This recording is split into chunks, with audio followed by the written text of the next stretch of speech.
Olá, povo progressista brasileiro. Meu nome é Wallace Barbosa, eu sou o criador desse canal. O meu canal ele vem trazendo informações democráticas, né, sobre a conjuntura do Brasil, conjuntura política do Brasil no governo Lula. Infelizmente, os assuntos que a gente tem comentado não são bons, né, porque ficamos com uma herança muito cruel do ex-presidente. O ex-presidente deixou para a gente uma herança muito dura, né. Primeiro, deixa eu falar para vocês dessa camisa aqui que eu estou usando. Essa camisa aqui eu comprei ela há alguns anos atrás, talvez uns 8 anos, não me lembro, né?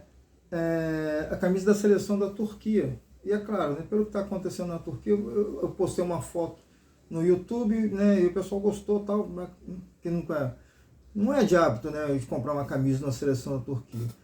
Eu comprei essa camisa, de certa forma, para fazer uma provocação, porque naquela época o pessoal brincava muito, né, dizendo que o povo muçulmano, eles botavam um cara vestido com aquelas trajes, né, árabes, né, e botava uma maleta e saía correndo, todo mundo saía correndo, e uma idiotice sem tamanho, né. Então aí eu comprei essa camisa e as pessoas falaram, você é muçulmano? Não sou muçulmano, sou cristão, né, sou formado em teologia inclusive, sou cristão, mas eu estudei muito sobre o Islã. E o Islã não é nada disso não. Tem pessoas que usam o Islã, né, usam a fé do povo para dominar o povo. Isso é muito sério, isso é muito perigoso. E as nações viram nações teocráticas, né, ou seja, é governada pela inspiração de Deus, né. Só que não é bem isso, né? Isso é uma farsa. As pessoas usam isso para dominar o povo. Mas o povo em si, o povo muçulmano é um povo muito, muito bacana, né? Não representa, quem está lá no poder não representa esse povo não. O povo tem muita coisa para passar para a gente, muito interessante, principalmente em relação à fé. Eu acredito até que os muçulmanos têm mais fé em Deus do que os cristãos. Eles são mais dedicados, eles se dedicam mais a essa fé, né? Então eu usei isso para sempre puxar, eu comprei essa camisa, na verdade, sempre para puxar esse tipo de diálogo, para desmistificar isso, né? Se a gente falar, não, foram os muçulmanos que derrubaram as Torres Gêmeas. De fato os caras eram muçulmanos, mas não foram os muçulmanos, foram os muçulmanos, né? Porque ninguém pode passar, não, foi o catolicismo, foi o cristianismo que criou a Segunda Guerra Mundial. Não, Hitler era cristão, segundo ele mesmo dizia, né? Mas não foi o cristianismo que criou, foi um homem que era cristão. É assim, é uma forma mais justa de se pensar sobre as religiões, principalmente as religiões que sofrem com a presença de oportunista. E o Brasil abre o olho. Nesse governo tinha muitos evangélicos também querendo empurrar a goela abaixo as suas teorias, né? E quando na verdade estava enriquecendo, o bolso cheio de dinheiro. E a gente viu muitos casos desses, e muitos casos desses vão ser apurados. Mas enfim, gente, não foi para isso que eu resolvi fazer meu vídeo hoje, não. O que acontece no governo Bolsonaro que atraiu tanto nazista assim? O número de nazistas no Brasil, olha, mais do que quadruplicou. No sul do país, São Paulo também, né? Principalmente Santa Catarina, infelizmente Santa Catarina.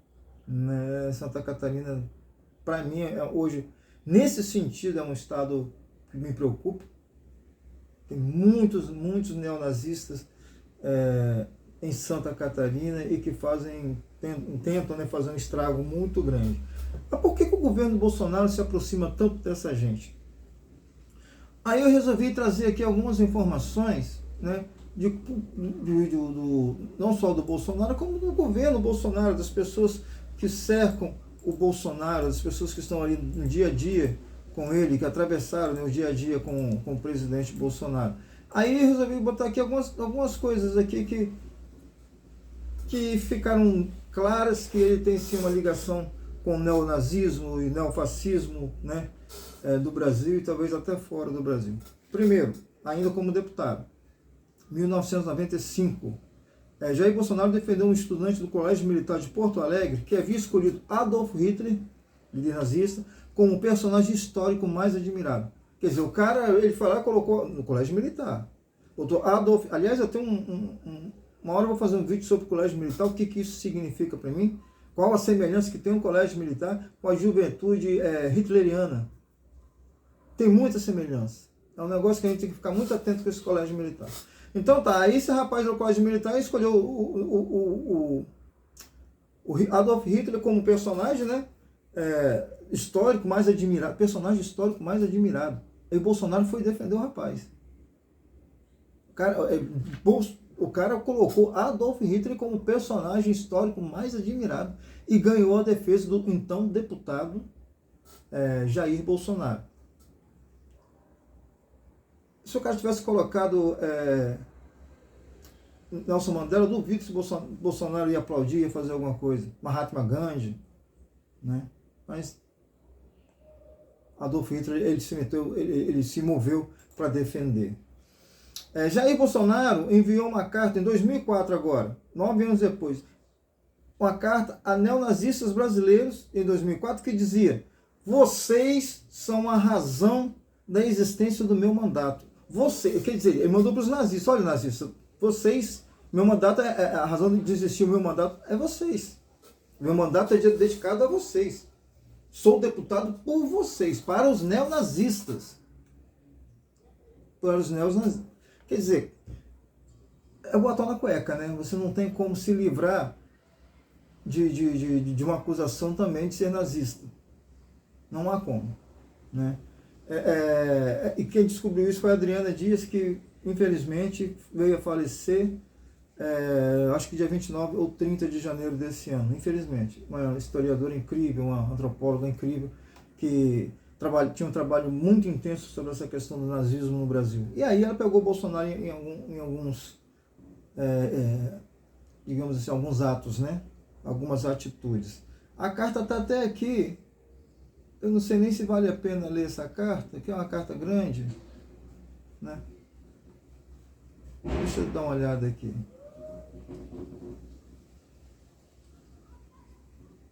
Não, eu acabei apagando a carta. Tá aqui a carta, eu achei a carta.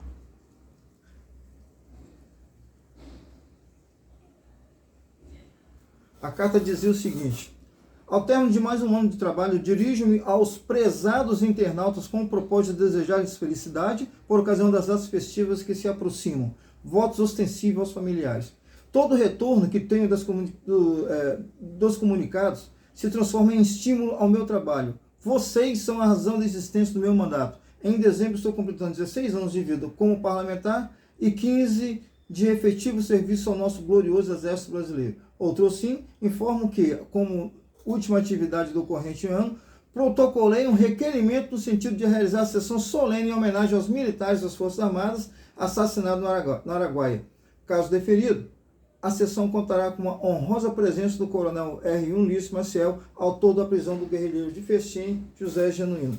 Então, quer dizer, ele fez aqui uma declaração de amor, né, aos nazistas. Enfim, a gente não pode esperar muita coisa de Bolsonaro, não. Bolsonaro sempre foi isso aí mesmo, né? Em 2011, os nazistas paulistas convocaram uma manifestação em defesa das declarações racistas e homofóbicas do então deputado Jair Bolsonaro. É uma daquelas declarações que eles fazem contra negro, contra homossexuais, aquele negócio todo, e pesou pro lado dele. Então os neonazistas saíram em defesa do Bolsonaro, querendo até fazer uma manifestação em defesa dessas declarações. Os neonazistas. Neonazistas jamais defenderiam isso se você falasse: não, nós vamos cuidar dos Yanomamis. Claro que não. Né? Acho impressionante como que o pessoal evangélico não percebe essa aproximação do Bolsonaro, do Jair Bolsonaro, com os neonazistas, que é uma aproximação bem evidente. Em 2013, Jair Bolsonaro enviou uma carta a um neonazista preso em Minas Gerais. Esse cara, ele foi preso cheio de tatuagens, livros, armas, aquela coisa toda. E o Jair Bolsonaro enviou uma carta a esse camarada, uma carta se solidarizando com ele, né? Se dizendo: nós estamos juntos, né? Ele sempre está envolvido com essas coisas. Em 2015, Carlos Bolsonaro convidou o professor Marco Antônio Santos para discursar na Câmara do Rio de Janeiro. Marco Antônio Santos, ele se vestiu com roupa de característica de alusão a Hitler, aquelas roupas da SS nazista, principalmente do grande comando, né, da SS nazista. O cara foi vestido disso e o Bolsonaro fez questão de tirar uma foto com ele. Esse cara foi convidado por Carlos Bolsonaro, né? Então o deputado Jair Bolsonaro fez questão de tirar uma foto ao lado do cara vestido de nazista.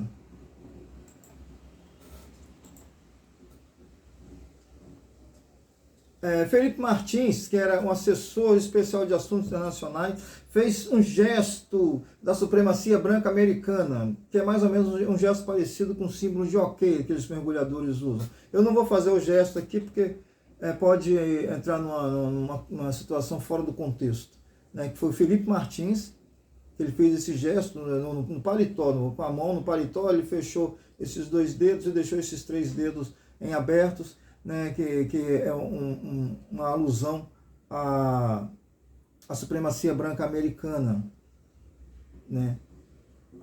Parece bobagem isso, mas quando você junta todos os contextos, não é não, isso é muito sério. Ex-secretário de Cultura Jair Bolsonaro, Roberto Alvim, acho que isso aí esse foi o mais claro, reproduzido dentro do discurso do ministro da propaganda da Alemanha nazista, Joseph Goebbels, além da imitação do cenário. Todo o cenário, né? Tinha, inclusive, a música de Wagner tocava ao fundo, quando o Goebbels fez esse mesmo pronunciamento que ele fez aqui no Brasil. Ele copiou, fez um Ctrl-C e Ctrl-V do pronunciamento de Joseph Goebbels. Muita gente acha que o nazismo era Hitler. Rapaz, tem muita gente ruim com ele. Muita gente. Um deles era esse Goebbels. Joseph Goebbels, que era o cara que fazia propaganda, né? Eichmann, Adolf Eichmann também, que foi julgado e enforcado em Israel. Tem muita gente, uma hora eu vou falar disso aí, que eu tenho um certo acúmulo, né, de informação sobre a Segunda Guerra Mundial. Em 2021, um apoiador de Bolsonaro citou Hitler como exemplo para a educação infantil e ele não reprimiu. O cara citou, né, como é que era no tempo do Hitler, na Alemanha, como é que era a educação infantil. Ele simplesmente ouviu e simplesmente respondeu que gostaria de que tivesse aula de moral e cívica, né? Voltar ao tempo dos militares. Eu peguei essas aulas de moral e cívica, uma coisa horrorosa. Então, quer dizer, o cara falou sobre isso, era para chamar a atenção do cara, eu até prendi do cara. Não, ficou calado porque é um grupo dele. Ainda em 21, Bolsonaro recebeu e elogiou Beatrix von Storch, neta do ministro Hitler e vice-presidente do partido neonazista Alternativa para a Alemanha. Então é isso aí, gente. Ele recebeu, eu me lembro dessa visita, ele recebeu essa pessoa, elogiou essa pessoa, a pessoa da extrema direita que nem os deputados alemães gostariam de estar fotografando com ela, né? Estar numa foto com ela. Não, o Bolsonaro trouxe ela, elogiou, tirou fotos, né? Uma representante do nazismo alemão, que a Alemanha está odiando ter essas pessoas, mas o Bolsonaro trouxe para cá. Bom, Brasil acima de tudo.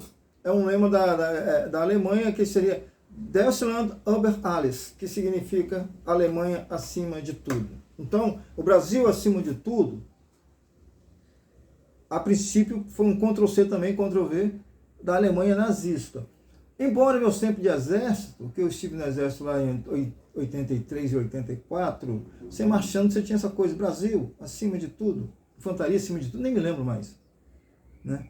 Mas essa expressão, ela vem lá da Alemanha nazista, da propaganda da Alemanha nazista. Deus, pátria, família. Esse era um outro slogan que o Bolsonaro sempre usa, ele botava liberdade no final. Esse slogan era usado na campanha do movimento fascista da ação integralista brasileira. Não sei se vocês se vocês se lembram disso, chegaram a estudar sobre isso. Era do Plínio Salgado que liderava esse grupo, do integralista brasileiro, era o fascismo brasileiro. Inclusive, essa pessoa chegou a ter reuniões com o fascismo na Itália, eu acho até que com o Benito Mussolini, e trouxe muita informação para cá, né? A saudação dele era Anauê, botava a mão para cima, como existe a saudação para Hitler, a saudação deles era Anauê, que é algo em Tupi-Guarani que nunca ficou muito certo o que significava. Esse Anauê era um slogan também dos escoteiros, né? Eles tomaram esse slogan dos escoteiros e se comunicava Anauê levantando as mãos, como o mesmo gesto, um gesto parecido pelo menos, com o gesto do nazismo. Então, esses dois slogans da campanha do Bolsonaro, ele copiou da Alemanha nazista e dos integralistas brasileiros. né, que integralistas eram os fascistas brasileiros, ou seja, do nazismo e do fascismo. Né? É impressionante que as pessoas saíam com esses slogans, Deus acima de tudo, né? E com a bandeira de Israel na marcha para Jesus, eles um pouco não entendiam nada. Ou você sai com o slogan desse, ou você sai com a bandeira de Israel, porque quem usava esse slogan era quem matava o povo de Israel. Mas o povo não entende nada, vão muito pela cabeça do Malafaia, do Feliciano, do Magno Malta, né, que também tem que explicar muita coisa. Magno Malta tem muita coisa para explicar ainda. Eu não sei se ele está tranquilo não, tem muita coisa errada com o Magno Malta, e tomara que se tiver alguma coisa errada, for flagrado, que ele venha pagar. Né? Ele andou com o boné do Brilhante Ustra, né, um Brilhante Ustra, um torturador. Quem apoia o torturador compreende muito bem, né, o que é o nazismo, né, os campos de concentrações nazistas, as torturas que as pessoas sofriam. Infelizmente, gente, não dá para você desassociar o presidente Bolsonaro do neonazismo, do neofascismo. Inclusive, vocês podem ter certeza, foi em Bolsonaro que essa gente votou. Vocês imaginam que o neonazista vai votar no candidato Lula? Vai votar no candidato Ciro Gomes? Não, vai votar em candidato Bolsonaro. Porque Bolsonaro realmente representa eles. Eles estão representados em Bolsonaro. Infelizmente, a verdade é essa. E o Partido Nazista não é novidade no Brasil. Vou ter um comentário bem rápido aqui. O Partido Neonazista, lá nos anos de 27, 28, né, ele nasceu na cidade de Timbó, em Santa Catarina. Aí se espalhou por Santa Catarina, formado por alemães, né, pessoas que estavam vindo da Alemanha, não descendentes de alemães, mas alemães, né, e que formou o maior partido nazista fora da Alemanha. Foi aqui no Brasil, em Santa Catarina. Aí se espalhou Paraná, Rio Grande do Sul, São Paulo, Rio de Janeiro. Aqui no Espírito Santo, eu moro no Espírito Santo, eu moro em Vila Velha, na região metropolitana de Vitória, também tem um município de Serra, que também faz parte da região metropolitana de Vitória. Belas praias, umas praias incríveis lá. E uma dessas praias incríveis é a de Carapebus. Em Carapebus, tem um casarão antigo que dizem, existe essa lenda de que foi feito várias reuniões nazistas ali. Esse casarão está abandonado, eu não sei o que vai ser feito dele, está em ruínas. É um casarão de, se não me engano, 58 quartos. Agora, isso, historicamente, eu não sei se é verdade, mas existe muito comentário sobre isso, né? Então, o nazismo aqui no Brasil nasceu em Santa Catarina, se espalhou por todo o Brasil. Quando chegou em 1938, Getúlio Vargas, no período Vargas, estava começando o Estado Novo, aí ele proibiu vários partidos, inclusive o Partido Nazista Brasileiro, integralista também. Mas não porque eram nazistas. Por isso o partido estava tranquilo, poderia continuar, porque realmente ele queria eliminar todos os partidos que pudessem fazer oposição a eles. Aqueles partidos que não estavam com eles no momento, todos eles foram para a clandestinidade. E aí o Partido Nazista acabou morrendo, né? Apesar de um ano depois, em 1900, aliás, o partido foi encerrado em 1938, um ano depois começa a Grande Guerra, e a perseguição aqui no Brasil ficou muito tensa contra os nazistas. Mas antes disso, a gente não pode esquecer, por exemplo, que a Olga Benário, que era a mulher do Prestes, esposa do Prestes, foi entregue grávida para os nazistas. Então, quer dizer, o próprio governo brasileiro tinha uma aproximação com o nazismo. Porque o nazismo tem coisas em comum com muita gente, né? O nazismo não gosta de socialista, o nazismo não gosta de sindicalista, né? Então, quando você entra num governo que também não gosta dessas coisas, você começa a ter ali um inimigo comum e acaba se aproximando. Não estou dizendo que o governo Vargas era um governo nazista. Não, mas ele se aproximou. Em alguns momentos, ele se aproximou e teve algumas dúvidas de que lado ele estaria. Tá? A história é clara nisso aí. E um pouco antes disso, no início da década de 30, né, vai surgir também a Ação Integralista Brasileira, com Plínio Salgado, né, que, como eu falei agora, era o nazismo brasileiro, né? Era uma intolerância a qualquer povo que não era brasileiro. E era uma ação fascista, autoritarista. e que também foi sucumbida, né, a ideia do partido, desses dois partidos foram sucumbidas junto quando o Getúlio Vargas assume o Estado Novo. Mas essas pessoas não morreram, não ficaram presas, não. Essas pessoas continuaram fazendo seus movimentos políticos, né, entrando em partidos que eram que estavam legalizados, né, e continuavam às vezes até cultivando na ilegalidade do seu partido, mas que fazia sua política nesses partidos. Quando chega em 64, que foram 24 anos depois disso, né, pouco mais de 25 anos depois disso, no golpe militar, muitas dessas pessoas assumiram cargos no governo, porque era de extrema direita, né? E o golpe foi dado por uma extrema direita, tanto que o exército até hoje ele apoia Bolsonaro, que é de extrema direita. O exército, na verdade, eu falo exército, mas são as forças armadas, né? Eu falo muito exército porque fui lá do exército no passado. Então, é assim que funcionou a política. Por isso que Mengele viveu no Brasil muito tranquilo. Mengele morreu afogado. Joseph Mengele, um dos grandes carrascos do nazismo, um médico que fez experiências terríveis com os judeus, com os ciganos, com homossexuais, né, com os deficientes físicos, experiências horrorosas, né, coisas que não dá nem para falar. Mas ele viveu com tranquilidade no Brasil, depois do final da guerra. Foi morrer afogado. Ninguém perturbou ele. Viveu tranquilamente.